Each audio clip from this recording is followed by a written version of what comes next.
പുരോഹിത ദർശനം എന്ന ഈ എപ്പിസോഡിലേക്ക് നിങ്ങളെ ഏവരെയും ഏറ്റവും വിനയത്തോടെ സ്വാഗതം ചെയ്യുന്നു. ഇന്ന് നമുക്ക് അതിഥിയായി എപ്പിസോഡിൽ എത്തിച്ചേർന്നിരിക്കുന്നത് യാക്കോബായ സുറിയാനി സഭയുടെ തൃശ്ശൂർ ഭദ്രാസനത്തിൽ ശുശ്രൂഷ ചെയ്യുന്ന ഭദ്രാസന സെക്രട്ടറി രാജു മർക്കോസ് അച്ഛനാണ്. അച്ഛനെ നമുക്ക് ഈ എപ്പിസോഡിൽ ലഭിക്കുന്നത് ഏറ്റവും ധന്യമായ അനുഭവമാണ്.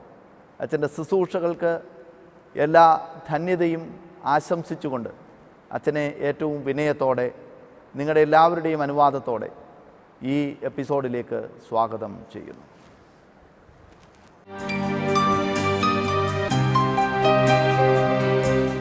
രാജു മർക്കോസ് അച്ഛൻ്റെ സേവനങ്ങൾ വിവിധങ്ങളായിട്ടുള്ള ഇടങ്ങളിൽ സഭ പ്രയോജനപ്പെടുത്തിക്കൊണ്ടിരിക്കുകയാണ്. അച്ഛൻ്റെ ഈ കാലങ്ങളിലെ ശുശ്രൂഷ, പ്രത്യേകിച്ച് യാക്കോബായ സുറിയാനി സഭയുടെ പശ്ചാത്തലവുമായി ബന്ധപ്പെട്ട് അച്ഛൻ സഭയ്ക്ക് നൽകിയിട്ടുള്ള സംഭാവനകൾ എന്തെല്ലാമാണ്? നിന്നെ വിളിക്ക് യോഗ്യമാകുന്ന വിധത്തിൽ പരിശുദ്ധ സഭയോട് ചേർന്ന് നിന്നുകൊണ്ട് പരിശുദ്ധ സഭയിലെ അംഗങ്ങളെ വിശ്വാസത്തിൽ വളർത്തുക, അവർക്ക് വേണ്ട എല്ലാ സാഹചര്യങ്ങളും ആത്മീയമായും ഭൗതികമായും എന്തൊക്കെ ആ ദേവാലയത്തിൽ ശുശ്രൂഷിക്കാൻ എന്നെ വിടുന്നുവോ അവിടെ അവർക്ക് ചെയ്തു കൊടുക്കുക. പിന്നീട് ഭാരത്തിലും പ്രയാസത്തിലും രോഗത്തിലും അവശത അനുഭവിക്കുന്നവർക്ക് വേണ്ട സഹായങ്ങൾ ചെയ്തു കൊടുക്കുവാനായിട്ട് പരിശുദ്ധ സഭയുടെ കാഴ്ചപ്പാടനുസരിച്ച് തന്നെ ആ ഇടവകയെ അതിൽ പ്രബുദ്ധരാക്കി അതിലുള്ള സംഘടനകളെ അതിലൂടെ വളർത്തി അവർക്കതിന് പ്രചോദനം കൊടുത്തുകൊണ്ട് ആ കാര്യങ്ങൾ വളരെ ഭംഗിയായി നിർവഹിക്കുവാനുള്ള ഒരു ഗൈഡൻസും കൂടെ കൊടുത്തുകൊണ്ടാണ് ഈ സഭയിലൂടെ ഞാൻ ഇതുവരെയുള്ള ശുശ്രൂഷകൾ നിർവഹിച്ചിട്ടുള്ളത്. ബഹുമാനപ്പെട്ട അച്ഛനെ ഈ ശുശ്രൂഷയിലേക്ക് കാലെടുത്ത് വെക്കുവാൻ ജീവിതത്തിൽ വ്യത്യസ്തങ്ങളായ സ്വാധീനത്തിലൂടെയാണ് ഓരോരുത്തരും കർത്താവിൻ്റെ വയലിലേക്ക് ഇറങ്ങുന്നത്. അത് മേൽപ്പട്ടക്കാർ മുതൽ താഴെയുള്ള സാധാ സുവിശേഷകൻ വരെ അപ്രകാരം ഒരു ദർശനം, ഒരു സ്വാധീനം ഉണ്ടായിരിക്കും. ബഹുമാനപ്പെട്ട അച്ഛൻ്റെ ഈ വൈദിക വൃത്തിയിലേക്കുള്ള കടന്നു വരുവാൻ ഉള്ള സ്വാധീന ശക്തി എന്തായിരുന്നു? ഏറ്റവും കൂടുതൽ എന്നെ സ്വാധീനിച്ചിട്ടുള്ളത് എൻ്റെ പിതാവാണ്. അദ്ദേഹം ചെറുപ്പകാലം മുതൽ തന്നെ ദേവാലയ ശുശ്രൂഷകളിൽ വ്യാപൃതനായിരുന്നു. എൻ്റെ ജന്മദേശമായ റാക്കാട് പള്ളിയിലെ അവിടുത്തെ ആ സ്ഥാനങ്ങളിൽ അദ്ദേഹം ആ ദേവാലയത്തോട് ചേർന്ന് അതിൻ്റെ എല്ലാ പ്രവർത്തനങ്ങളും ബന്ധപ്പെട്ടിരുന്നു. വീണ്ടും ഞങ്ങൾ കുടിയേറ്റ മേഖലയായ മംഗലം ഡാമിലേക്ക് കടന്നു വന്നപ്പോൾ അവിടെ ഒരു ദേവാലയം സ്ഥാപിക്കുന്നതിന് വേണ്ടി ഏറ്റവും കൂടുതൽ പണിയെടുത്തതും അതിനുവേണ്ടി ശ്രമിച്ചതും അതിനോട് ചേർന്ന് നിന്നുകൊണ്ട് NG എബ്രഹാം അച്ഛൻ എന്ന് പറയുന്ന ഒരച്ഛൻ്റെ നേതൃത്വത്തിൽ എല്ലാ ക്രമീകരണങ്ങളും ചെയ്തതും എൻ്റെ പിതാവാണ്. സദാസമയവും മറ്റ് കാര്യങ്ങളെക്കാൾ കൂടുതലായിട്ട് ആ പിതാവ് ദേവാലയ കാര്യങ്ങൾ ശ്രദ്ധിക്കുകയും മറ്റ് ഭൗതികമായ അല്ലെങ്കിൽ കൃഷിപരമായ ആവശ്യങ്ങൾ പോലും മാറ്റിവെച്ചുകൊണ്ട് അതിലേക്ക് കടന്നു ചെല്ലുകയും വീണ്ടും മക്കളെ അഭ്യസിപ്പിക്കേണ്ട വഴിയിൽ അവരെ അഭ്യസിപ്പിക്കണമെന്നുള്ള പിതാവിൻ്റെ നിശ്ചയദാർഢ്യവും മാതാവിൻ്റെ ഒത്തുചേർന്നുള്ള പ്രവർത്തനവും കൂടെ ഒരുമിച്ച് വന്നപ്പോൾ ദേവാലയത്തിൽ സദാ പോകുവാനും ആരാധനകളിൽ സംബന്ധിക്കുവാനും അത് വളരെ കൃത്യനിഷ്ഠതയോടെ അതിൻ്റെ ആ ആരാധനക്രമങ്ങൾ കയ്യിൽ പിടിച്ചുകൊണ്ട് തന്നെ അത് നിർവഹിക്കുവാനുള്ള പ്രചോദനം പിതാവിൽ നിന്നാണ് ഉണ്ടായത്. അങ്ങനെ ചെറുപ്പത്തിലെ തന്നെ പിതാവ് പള്ളിയിലേക്ക് പോകുമ്പോൾ ആ കൂടെ കടന്നു പോകും. വീണ്ടും എന്നെ സ്വാധീനിച്ചത് വളരെ പ്രായം ചെന്ന ഒരു വൈദികനായിരുന്നു ഞങ്ങളുടെ ആ ദേവാലയത്തിലെ വികാരി NG എബ്രഹാം അച്ഛൻ എന്ന് പറയും. അദ്ദേഹം ഒരു സ്കൂൾ ടീച്ചറായിരുന്നു. അദ്ദേഹത്തിൻ്റെ ആരാധനയോടുള്ള ആ അടുപ്പവും ആ ആരാധനാ ക്രമീകരണങ്ങൾ ഓരോന്നായി വിശദീകരിച്ചു കൊണ്ടുള്ള അതിൻ്റെ ശ്രേഷ്ഠതയെ വർണ്ണിച്ചുകൊണ്ടുള്ള അദ്ദേഹത്തിൻ്റെ ആ പഠിപ്പിക്കലുകളും ഒക്കെ എന്നെ കൂടുതൽ അതിലേക്ക് ആകർഷിച്ചു. വീണ്ടും അദ്ദേഹത്തിൻ്റെ ജീവിത രീതി വളരെ സിമ്പിളായി വളരെ എല്ലാവരോടും സ്നേഹപരമായുള്ള ആ പെരുമാറ്റവും എന്നെ അതിലേക്ക് സ്വാധീനിച്ചു. വീണ്ടും പിന്നീട് എന്നെ കൂടുതൽ സ്വാധീനിച്ചത് എൻ്റെ അപ്പച്ചൻ്റെ കൂടെ ഉണ്ടായിരുന്ന പത്രോസ് എന്ന് പറയുന്ന ഒരു ചേട്ടനാണ്. അദ്ദേഹം അവിടുത്തെ മെയിൻ ശുശ്രൂഷകനായിരുന്നു. ഒരുപാട് ഏജ്ഡാണ്. അദ്ദേഹമാണ് പറഞ്ഞത്, രാജുവിനെ നമുക്ക് മദ്ബഹായിലെ ശുശ്രൂഷയ്ക്ക് കയറ്റാമെന്ന് അദ്ദേഹം അപ്പച്ചനോട് ആവശ്യപ്പെടുകയും അങ്ങനെ അദ്ദേഹം തന്നെ മുൻകൈ എടുത്ത് അച്ഛനോട് ആവശ്യപ്പെട്ട് എന്നെ അതിലേക്ക് കൊണ്ടുവരിക. അതിനുശേഷമുള്ള എൻ്റെ ജീവിതം എന്ന് പറയുന്നത് പഠന സമയത്തുമെല്ലാം ഒരു വൈദികനായി സഭയെ ശുശ്രൂഷിക്കുക എന്നുള്ളതായിരുന്നു. അതിനെനിക്ക് ഒരു പ്രചോദനം നൽകിയത് ഇന്നത്തെ ശ്രേഷ്ഠ കാതോലിക്ക ബാവ അബൂൻ മോർ ബസേലിയസ് തോമസ് പൊതുവൻ ബാവയാണ്. അന്നത്തെ അദ്ദേഹത്തിൻ്റെ ആ ജീവിത ശൈലിയും ത്യാഗ മനോഭാവവും മറ്റുള്ളവരുടെ കരുതലും സ്നേഹവും എല്ലാം ഒത്തിരിയേറെ എന്നിലേക്ക് അത് സ്വാധീനിച്ചിട്ടുണ്ട്. അങ്ങനെയാണ് ഞാൻ ഈ വൈദിക വൃത്തിയിലേക്ക് കടന്നു വരുവാനായിട്ട് എൻ്റെ ജീവിതത്തിൽ പ്രചോദനം ഉൾക്കൊണ്ടത്. അച്ഛൻ്റെ ശുശ്രൂഷ കാലയളവ്, അച്ഛൻ്റെ പഠനം, ബാല്യം മുതൽ അച്ഛൻ വിവിധ സ്കൂളുകളിൽ പഠിച്ചു. ഒപ്പം വൈദിക വിദ്യാഭ്യാസം, ആ കാര്യങ്ങൾ ഒന്ന് അനുസ്മരിക്കാം. ഞാൻ ആദ്യം പഠിക്കുന്നത് ഞാൻ ജനിച്ചു വളർന്ന റാക്കാട് ഗവൺമെൻറ് LP സ്കൂളിലാണ്. അതിനുശേഷം കുടിയേറ്റ മേഖലയായി മംഗലഡാമിലേക്ക് വരികയും അവിടെ നിന്ന് ലൂർദുമാത എന്ന് പറയുന്ന സിസ്റ്റേഴ്സ് നടത്തുന്ന ഒരു സ്കൂളിലാണ് എനിക്ക് 5ാം ക്ലാസ് മുതലുള്ള വിദ്യാഭ്യാസം ആരംഭിക്കുന്നത്. 7ാം ക്ലാസ് വരെ അവിടെ പഠിച്ചു. അവർ സിസ്റ്റേഴ്സിൻ്റെ കൂടെയുള്ള ഓരോ മണിക്കൂറുകളായിട്ടുള്ള പ്രാർത്ഥനകളിൽ അവിടെ പോയി സംബന്ധിക്കുവാനായിട്ടും അവരോട് ചേർന്ന് നിൽക്കുവാനും അവരുടെ ആ സ്നേഹവും കരുതലും എന്നെ ഇതിലേക്ക് ഒത്തിരി സ്വാധീനിച്ചു. വീണ്ടും പണ്ടാഴി സ്കൂളിലാണ് ഞാൻ പഠിച്ചത് ഹൈസ്കൂൾ വിദ്യാഭ്യാസം. അത് 80-ൽ തീർന്ന് 80 to 82 ഞാൻ നെന്മാറ NSSൽ പ്രീ ഡിഗ്രി വിദ്യാഭ്യാസം കഴിഞ്ഞ് ഞാൻ പിന്നീട് നേരെ സെമിനാരിയിലേക്കാണ് പോയത്. സെൻറ്റ് ജെയിംസ് തിയോളജിക്കൽ സെമിനാരി എന്ന് പറഞ്ഞ് പഴയകാലത്ത് പെരുമ്പള്ളി തിരുമേനി സ്ഥാപിച്ച ആ സെമിനാരി മലയക്കുരിശിലേക്ക് ദയറായിലേക്ക് മാറ്റുകയും അവിടെ യാക്കോബമാർ തീമോത്തിയോസ് മെത്രാപ്പോലീത്തായുടെ കീഴിൽ ഈ ആരാധനാക്രമങ്ങളും വൈദിക ശുശ്രൂഷ പഠനവും നടത്തുകയുണ്ടായി. ഒത്തിരിയേറെ അനുഗ്രഹകരമായിരുന്നു. ആ വന്യപിതാവിൻ്റെ പ്രാർത്ഥനകളും ധ്യാനവും അദ്ദേഹത്തിൻ്റെ വളരെ ലളിതമായ ജീവിതവും ഒത്തിരിയേറെ ഒരു വൈദിക വൃത്തിയിലേക്ക് നമ്മെ തീർച്ചയായിട്ടും വാർത്തെടുക്കുന്ന രീതിയിലുള്ളതായിരുന്നു. അങ്ങനെയാണ് എൻ്റെ സെമിനാരി വിദ്യാഭ്യാസം അവിടെ ഞാൻ പൂർത്തീകരിച്ചത്. അച്ഛൻ്റെ ഈ കാലങ്ങളിലെ ശുശ്രൂഷ അങ്ങനെ ഏത് മേഖലയിലാണ് കേന്ദ്രീകരിക്കുവാൻ അച്ഛനെ ദൈവം തമ്പുരാൻ സഹായിച്ചു? എന്നെ സഹായിച്ചത് എന്ന് പറയുന്നതിന് ഏറ്റവും കൂടുതൽ എന്നെ സ്വാധീനിച്ച ഒരു വചനം എന്ന് പറയുന്നത് ശുശ്രൂഷിക്കപ്പെടുവാനല്ല, നീ ശുശ്രൂഷിപ്പാനാണ് ഞാൻ വന്നെന്നുള്ള യേശുക്രിസ്തുവിൻ്റെ ആ വചനമാണ്. അതനുസരിച്ച് എന്നെ സംബന്ധിച്ച് ഞാൻ ഏത് ഇടവകയിൽ ചെന്നാലും ആ ഇടവകയിൽ വളരെ ലളിതമായ അല്ലെങ്കിൽ വളരെ സ്നേഹപൂർവ്വമുള്ളൊരു സമീപനം, എല്ലാവരോടും ഒത്തിരിയേറെ സ്നേഹത്തോടെയുള്ള പെരുമാറ്റം. 2, ആ നാട്ടിൽ ഞാൻ നടന്നു പോകുമ്പോൾ ആ നാട്ടിലും പരിസരത്തുമുള്ള വർഗവർണ്ണ വ്യത്യാസമെന്ന് എല്ലാവരോടും ഒത്തിരിയേറെ സ്നേഹത്തോടെയും ആഴത്തോടെയും ഒരു സ്നേഹം പിടിച്ചു പറ്റുവാനും ആ സമൂഹത്തിൽ അവരുമായിട്ടുള്ളൊരു ബന്ധം നന്നായി സ്ഥാപിക്കുവാൻ എനിക്ക് സാധിച്ചിട്ടുണ്ട്. ഞാൻ പ്രത്യേകിച്ച് കാളിയാർ റോഡ് മേഖലയിലെ ഒരു ചർച്ച് തൃക്കണായ ദേവാലയത്തിൽ ഞാൻ ശുശ്രൂഷിക്കുമ്പോൾ അവിടെയുള്ള ഏറ്റവും പ്രസിദ്ധമായൊരു മുസ്ലിം പള്ളിയുണ്ട്. ആ പള്ളിയിലെ ആ പരിസരത്തു കൂടെ നമ്മുടെ വീടുകളൊക്കെ സന്ദർശിക്കുമ്പോൾ അവിടുത്തെ ഇടവക്കാർ മാത്രമല്ല അവിടുത്തെ എല്ലാ സഹോദരങ്ങളുമായിട്ടും ഒത്തിരിയേറെ അടുപ്പമായിരുന്നു. എനിക്ക് എന്തെങ്കിലും കാര്യമുണ്ടെന്നറിഞ്ഞാൽ ഇടവയേക്കാൾ കൂടുതൽ ആ ആളുകൾ വന്ന് അതിൽ സഹകരിക്കുക. സെൻറ്റ് ഓഫിനൊക്കെ അവരെൻ്റെ കൂടെ കൂടുക. പിന്നെ എനിക്കൊരു രോഗം ബാധിച്ച് വല്ലാത്ത ഒരവസ്ഥയിലായിരുന്നു ഞാൻ. ആ കാലയളവിൽ തീർത്തും ഇതിൽ നിന്ന് രക്ഷപ്പെട്ടു വരുമോ എന്ന് ചിന്തിച്ചപ്പോൾ ഏറ്റവും കൂടുതൽ എനിക്ക് വേണ്ടി എന്നോടൊപ്പം നിന്ന് ആശ്വസിപ്പിക്കുകയും ചെയ്ത മറ്റ് സമുദായത്തിലെ സഹോദരങ്ങളും എനിക്കുണ്ടായിട്ടുണ്ട്. ഒത്തിരിയേറെ സന്തോഷമുണ്ട്. ഞാനങ്ങനെ എല്ലാവരിലേക്കും ഇറങ്ങിച്ചെന്ന് പ്രവർത്തിക്കുവാനും സ്ഥാനം ഞാൻ ഓരോ പടി ഓരോ സ്ഥാനങ്ങൾ ലഭിക്കുമ്പോൾ ഞാൻ അത്രയും ചെറുതാകുന്നു എന്നുള്ള ചിന്തയിലൂടെ മറ്റുള്ളവരെ എന്നേക്കാൾ ശ്രേഷ്ഠരെന്ന് എണ്ണുവാനുള്ള ഒരു ചിന്തയിലൂടെയുള്ള രീതിയിലാണ് ഞാനിതുവരെ ജീവിച്ചതും പ്രവർത്തിച്ചതും.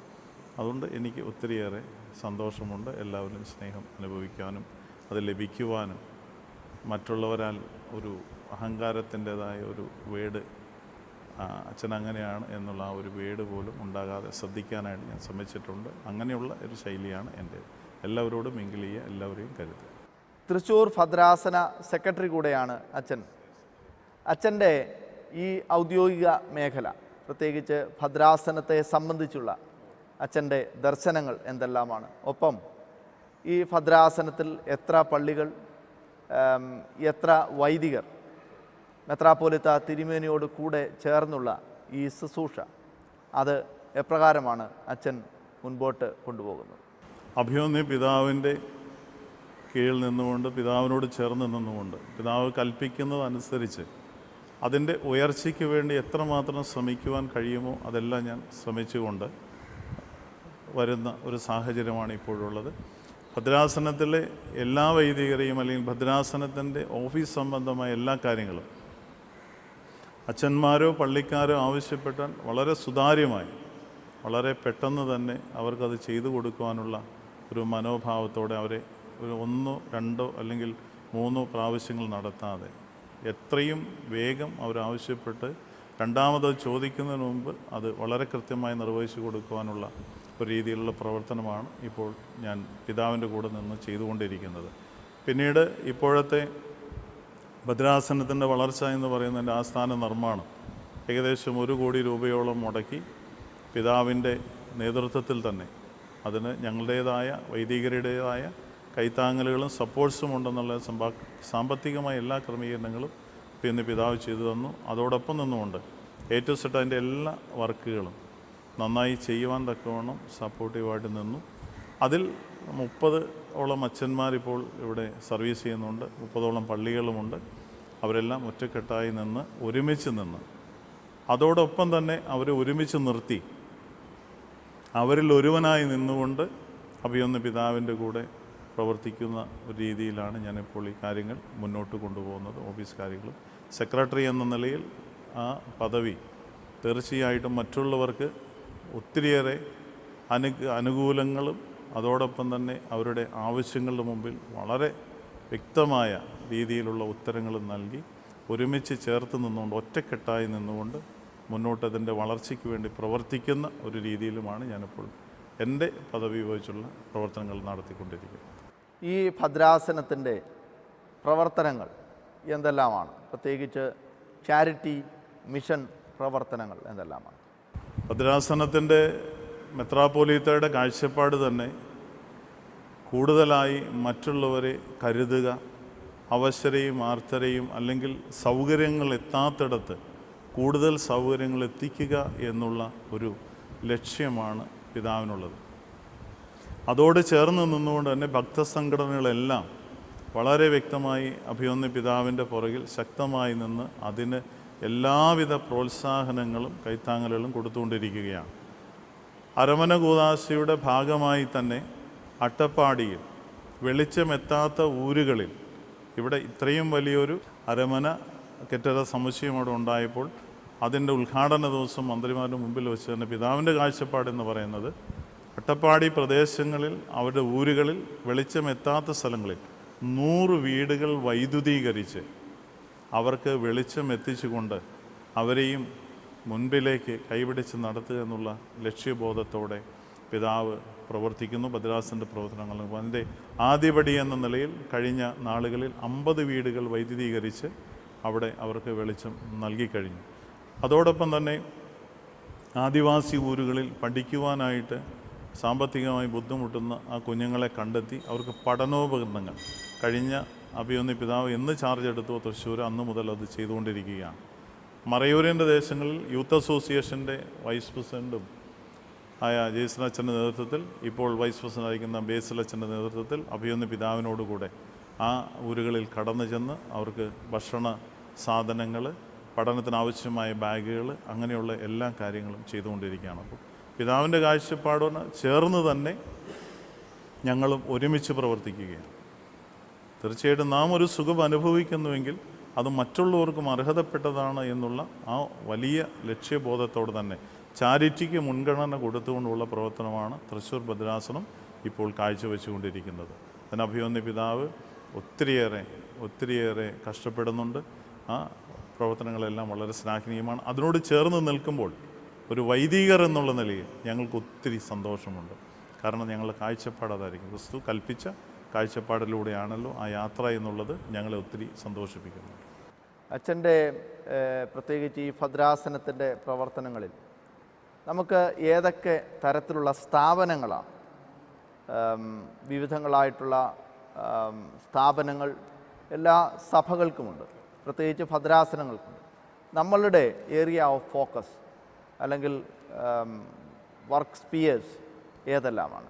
ഭദ്രാസനത്തെ സംബന്ധിച്ചിടത്തോളം തൃശ്ശൂർ, പാലക്കാട് ജില്ലകളിലായി അട്ടപ്പാടി മുതൽ ഒരുപാട് വൈഡായിട്ടുള്ള ദേശങ്ങളാണ്. അവിടെ കുടിയേറി പാർത്ത ആളുകൾ മാത്രമേ ഉള്ളൂ. റിമോട്ട് ഏരിയാസിൽ 100% ഇടവകൾ എന്ന് പറയുന്നത് വളരെ സാമ്പത്തികമായി പിന്നോക്കം നിൽക്കുന്നതാണ്. എങ്കിൽ പോലും അഭിമന്യ പിതാവിൻ്റെയും ഭദ്രാസനത്തിൻ്റെയും കാഴ്ചപ്പാടനുസരിച്ച് ഭദ്രാസനത്തിന് ഒരു ഇൻസ്റ്റിറ്റ്യൂഷൻ ഉണ്ടാകുക എന്നുള്ള ആഗ്രഹത്തോടെ പിതാവ് പ്രവർത്തിച്ചു വരുന്നു. പിതാവ് ചാർജ് എടുത്തിട്ട് കുറച്ച് നാളുകൾ മാത്രമേ ആയിട്ടുള്ളൂ. എന്നാൽ അതിനേക്കാളുപരി ഏതെങ്കിലും ചർച്ചസ് അതിന് മുൻകൈയെടുത്ത് വിദ്യാഭ്യാസ സ്ഥാപനങ്ങൾ, അതുപോലെ തന്നെ മറ്റ് പാലിയേറ്റീവ് കെയർ, അതുപോലെ തന്നെ എന്തെങ്കിലും സ്ഥാപനങ്ങൾ തുടങ്ങാൻ ആഗ്രഹിക്കുന്നുവെങ്കിൽ അവരുടെ അടുത്ത് ചെന്ന് അവരെ സപ്പോർട്ട് ചെയ്ത് അത് പ്രൊമോട്ട് ചെയ്ത് ആ കാര്യങ്ങൾക്ക് നേതൃത്വം കൊടുത്ത് അത് നല്ല രീതിയിൽ പ്രവർത്തിക്കുവാനുള്ള ക്രമീകരണങ്ങൾ ഭദ്രാസനത്തിൽ നിന്നും മെത്രാപ്പൊലീത്തനിൽ ചെയ്തു വരുന്നു. അങ്ങനെ ഇപ്പോൾ പല പള്ളികൾക്കും സ്കൂളുകളുണ്ട്. പിന്നെ മറ്റ് കാരുണ്യ പ്രവർത്തനങ്ങൾക്കായി ഓരോ വിഭാഗം തന്നെ മാറ്റി നിർത്തിയിട്ടുണ്ട്. അങ്ങനെ ജീവകാരുണ്യ പ്രവർത്തനങ്ങളിൽ നേതൃത്വം നൽകി വരുന്നു. അപ്പോൾ ഇന്ന് പിതാവിൻ്റെ കാഴ്ചപ്പാടനുസരിച്ച് ഏകദേശം 6-7 വർഷമേ ചാർജ് എടുത്തിട്ടായിട്ടുള്ളൂ. ഉടനെ തന്നെ ഡയോസിസിൻ്റേതായ ഒരു ഇൻസ്റ്റിറ്റ്യൂഷൻ കൂടെ കൊണ്ടുവരാനായിട്ടുള്ള ക്രമീകരണങ്ങളും ചെയ്ത് അതിനുവേണ്ട ആദ്യ നടപടികളിലേക്ക് അഭിമന്യ പിതാവ് കടന്നിരിക്കുക. അച്ഛൻ്റെ ശുശ്രൂഷ മേഖലകളിൽ ഏറ്റവും പ്രധാനമായി അച്ഛൻ സൂചിപ്പിച്ചത് മറ്റുള്ളവരുടെ വേദനകളിൽ പങ്കുചേരുക എന്നുള്ളതാണ്. ഈ ഭദ്രാസനത്തിലെ ജനങ്ങൾ അവരുടെ സാമ്പത്തിക സാമൂഹികമായിട്ടുള്ള മുന്നേറ്റങ്ങൾ അത് എപ്രകാരമാണ്? തീർത്തും കാർഷിക മേഖലയിലാണ് ഇതെല്ലാം സ്ഥിതി ചെയ്യുന്നത്. അപ്പോൾ കാർഷിക മേഖലയുടെ വികസനം എന്ന് പറയുന്നത് അതിന് ലഭിക്കുന്ന ഉൽപ്പന്നങ്ങളുടെ വിലയ്ക്കനുസരിച്ചിരിക്കും. അതുകൊണ്ട് തന്നെ പല സന്ദർഭങ്ങളിലും പല മേഖലകളിലും റബ്ബറാണ് മെയിനായിട്ട് നിൽക്കുന്നത്. അപ്പോൾ ആ സാഹചര്യത്തിൽ ആ റബ്ബറിൻ്റെ വില ഇടിയുമ്പോൾ സാമ്പത്തികമായി ഒത്തിരിയേറെ താഴുന്ന അവശത അനുഭവിക്കുന്ന ആളുകളുണ്ട്. അതുപോലെ തന്നെ അതിനോടനുബന്ധിച്ച് തന്നെ മറ്റ് മേഖലകളിലും വളരെ സാമ്പത്തിക മാന്ദ്യത അനുഭവപ്പെടാണ്. അങ്ങനെയുള്ള സാഹചര്യങ്ങളിൽ അതിനനുസരിച്ച് ആ ഇടവകയെ ക്രമീകരിക്കുകയും അതിൻ്റെ പ്രവർത്തനങ്ങൾ ഈ ഇടവകയോടല്ലെങ്കിൽ ഇതിനോട് ചേർന്ന് നിൽക്കുന്ന ഒരാൾക്കും യാതൊരു വേദനയും അനുഭവപ്പെടാത്ത രീതിയിൽ അതിൻ്റെ ബാഹ്യമായ മറ്റ് ക്രമീകരണങ്ങൾ ചെയ്തുകൊണ്ട്, എന്നാൽ ഏതെങ്കിലും തലത്തിൽ അവശത അനുഭവിക്കുന്ന ആരെങ്കിലും ഉണ്ടെങ്കിൽ അവരുടെ അടുക്കിലേക്ക് കടന്നു ചെന്നുകൊണ്ട് ആ ഇടവകയിൽ നിന്ന് തന്നെ അവരെ കൈപിടിച്ചുയർത്തുവാനുള്ള ഒരു ക്രമീകരണങ്ങളാണ് ഞങ്ങൾ മൊത്തമായി ആലോചിച്ച് ചെയ്തു വരുന്നത്. അതോടൊപ്പം തന്നെ അത് കുടുംബത്തിൽ മാത്രമല്ല ആ മേഖലയിലുള്ള എല്ലാ ആളുകളെയും ഉൾപ്പെടുത്തി, ജാതി മതഭേദമെന്നെ എല്ലാവരും ഉൾപ്പെടുത്തി അവർക്ക് ഏതെങ്കിലും തരത്തിലുള്ള ചികിത്സാ സഹായങ്ങൾ, ഒത്തിരിയേറെ സാമ്പത്തിക ചെലവുള്ള ലിവറിൻ്റെ മാറ്റം, അതുപോലെ കിഡ്നി ഫെയിലിയർ ആയിട്ടുള്ള ആളുകളുള്ള കാര്യങ്ങൾ ചെയ്തു കൊടുക്കുക. അതിനുള്ള കളക്ഷനൊക്കെ എടുത്ത് ഓഹരി കൊടുത്ത് ആ ഇടവകയെ മാത്രമല്ല മറ്റുള്ളവരെയും സംരക്ഷിക്കുവാനുള്ള ഒരു ക്രമീകരണം സാമ്പത്തികത്തിൻ്റെ അടിസ്ഥാനത്തിൽ നമ്മൾ ചെയ്യുന്നുണ്ട്. സാമ്പത്തികമായ ആളുകളെ ബുദ്ധിമുട്ട് അനുഭവിപ്പിക്കാതെ അവരെ സപ്പോർട്ട് ചെയ്യുന്ന രീതിയിൽ ചേർത്ത് നിർത്തി ആശ്വാസങ്ങൾ കൊടുത്തുകൊണ്ടാണ് ഈ പ്രവർത്തനങ്ങൾ മുന്നോട്ട് പോകുന്നത്. നമ്മുടെ സഭയുടെ എക്യൂമെനിക്കൽ പ്രവർത്തനങ്ങൾ എപ്രകാരമാണ്? ഒത്തിരിയേറെ വിശാല മനസ്കതയോടെയാണ് ഈ സഭയുടെ എക്യുമെനിക്കൽ പ്രവർത്തനങ്ങൾ നടക്കുന്നത്. കാരണം അതിൽ എടുത്തു പറയത്തക്ക രീതിയിൽ നമ്മൾ എവിടെ നോക്കിയാലും ഈ സഭയിലെ ബിഷപ്പുമാരും മറ്റ് സഭയിലെ എല്ലാവരും ചേർന്ന് ആ പ്രസ്ഥാനങ്ങൾക്ക് എത്രമാത്രം പ്രോത്സാഹനം കൊടുക്കുന്നു അതോട് ചേർന്ന് നിൽക്കുവാൻ സഭ ഒത്തിരിയേറെ ഉത്സാഹം കാണിക്കുന്നുണ്ട്. അതിൻ്റെ ഭാഗമായി തൃശ്ശൂർ തന്നെ നമ്മൾ നോക്കിയാൽ അവിടെ ഉള്ള സഭകളുമായി ചേർന്ന് നിന്നുകൊണ്ടുള്ള ഒരു പ്രവർത്തനമാണ് ബിഷപ്പ് കാഴ്ചവെക്കുന്നത്. പാലക്കാട് മേഖലയിലേക്ക് കടന്നു ചെന്നാൽ അവിടെ ഒരു എക്യുമെനിക്കൽ പ്രസ്ഥാനം തന്നെ നാളുകൾക്ക് മുമ്പേ ഉണ്ട്. അതിലെല്ലാം ഈ സഭയുടെയും ഞങ്ങളുടെയും സജീവമായ സാന്നിധ്യവും പിന്തുണയും അതിൽ കൊടുത്തുകൊണ്ടുള്ള മുന്നേറ്റമാണ് നടന്നുകൊണ്ടിരിക്കുന്നത്. ഇന്ന് സഭ സമൂഹം ഏറ്റവും കൂടുതൽ അഭിമുഖീകരിക്കുന്ന പ്രശ്നങ്ങളിലൊന്ന് സഭയുടെ യുവജനങ്ങളുടെ കാഴ്ചപ്പാട് എന്നതാണ്. സമൂഹത്തിൽ യുവജനങ്ങൾ അല്ലെങ്കിൽ യുവാക്കൾ തെറ്റിലേക്കും അവരുടെ ചിന്താധാരകളിൽ വ്യത്യാസങ്ങളുമൊക്കെ ഉണ്ടായിക്കൊണ്ടിരിക്കുകയാണ്. ദൈവഭയം എന്നതിന് വളരെ മൈനറായിട്ടുള്ള കാഴ്ചപ്പാട് അല്ലെങ്കിൽ ദൈവഭയത്തിന് വേണ്ട രീതിയിൽ പ്രാധാന്യം കൊടുക്കാത്ത യുവജനങ്ങളാണ് വളർന്നു വരുന്നത്. ഈ ഒരു സ്ട്രാറ്റജി നിൽക്കുമ്പോൾ എങ്ങനെയാണ് ആ ഒരു സാമൂഹിക വ്യവസ്ഥയെ സഭയോട് ബന്ധിപ്പിച്ച് നിർത്താനായിട്ടുള്ള മുഖാന്തരം അല്ലെങ്കിൽ എന്ത് അടിയന്തരമായ ശുശ്രൂഷയാണ് ഈ മേഖലയിൽ സഭ ചെയ്തുകൊണ്ടിരിക്കുന്നത്? സഭയിലെ യുവജനങ്ങളുടെ പ്രസ്ഥാനം എന്ന് പറയുന്നത് വളരെ ശക്തമാണ്.